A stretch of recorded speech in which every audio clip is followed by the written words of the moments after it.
Morning to all. நான் உங்க Selva from Pondicherry. இன்னைக்கு நம்ம இந்த வீடியோவில் என்ன புதுசாக பார்க்கணும்னா, சத்தீஸ்கர் மாநிலத்தில் ராய்ப்பூரில் பிறந்த ஒரு ட்வின் பேபிக்கு அவங்க அம்மா என்ன பேர் வச்சாங்கன்னு சொல்லிட்டு தான் பார்க்க போகிறோம். இந்த நேமானது ரொம்பவே இன்ட்ரெஸ்டிங்காக இருக்கும். ப்ளீஸ் வீடியோ ஸ்கிப் பண்ணாமல் கடைசி வரைக்கும் பாருங்கள். நீங்கள் நம்ம சேனலுக்கு புதுசாக வந்திருந்தீங்கன்னா கீழே இருக்கிற ரெட் கலர் பாக்ஸை கிளிக் பண்ணி என்ன சப்ஸ்கிரைப் பண்ணுங்க. பக்கத்தில் பெல் ஐக்கான் இருக்கும், அதை கிளிக் பண்ணிங்கன்னா நான் போடுற வீடியோஸ் அனைத்தும் உங்களுக்கு நோட்டிஃபிகேஷன் உடனுக்குடன் வந்து சேரும். வாங்க வீடியோக்குள்ளே போகலாம்.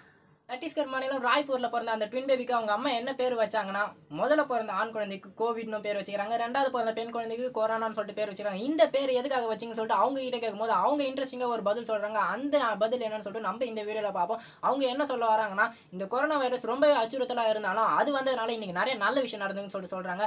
ஏன்னா சாப்பிட்றதுக்கு முன்னால் எல்லாரும் சோப் போட்டு கை கழுவிட்டு சாப்பிட்றாங்க, டெய்லியும் குளிக்கிறாங்க, 2 வேளை குளிக்கிறாங்க, அப்படி இப்படின்னு சொல்லிட்டு நிறைய விஷயம் சொல்லிக்கிறாங்க. அவங்க சொல்ல மறந்த நிறைய பாயிண்ட்டை வந்து நான் சொல்கிறேன். இன்னைக்கு நேற்று வரைக்கும் காற்று வந்து ரொம்ப மாசுபட்டு இருந்துச்சு. ஆனால் மாசு கட்டுப்பாட்டு வாரியம் ஒரு அறிக்கை வந்து தாக்கல் பண்ணிக்கிறாங்க. முன்ன இருந்ததோட காத்தோட அளவு இப்போ ரொம்பவே மேம்பட்டு இருக்குன்னு சொல்லிட்டு சொல்றாங்க. நீரோட அளவு ரொம்ப மேம்பட்டு இருக்குன்னு சொல்லிட்டு சொல்றாங்க. இப்போ காட்டில் இருக்கிற வனவிலங்குலாம் இப்போ நம்ம ஊருக்குள்ள வருது. ஏன்னா நடமாட்டம் இல்லை, அதனால அவங்களும் வந்து கொஞ்ச நேரம் ஜாலியாக இருந்து போலான்னு சொல்லிட்டு பார்க்குறாங்க.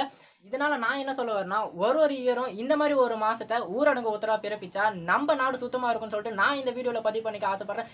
நீங்க என்ன நினைக்கிறீங்கன்னு சொல்லிட்டு இந்த வீடியோ கீழே இருக்கிற கமெண்ட் பாக்ஸில் கமெண்ட் பண்ணுங்க. நான் உங்க செல்வா ஃப்ரம் பாண்டிச்சேரி. இந்த வீடியோவை இதோட முடிச்சுக்கலாம். நன்றி, வணக்கம்.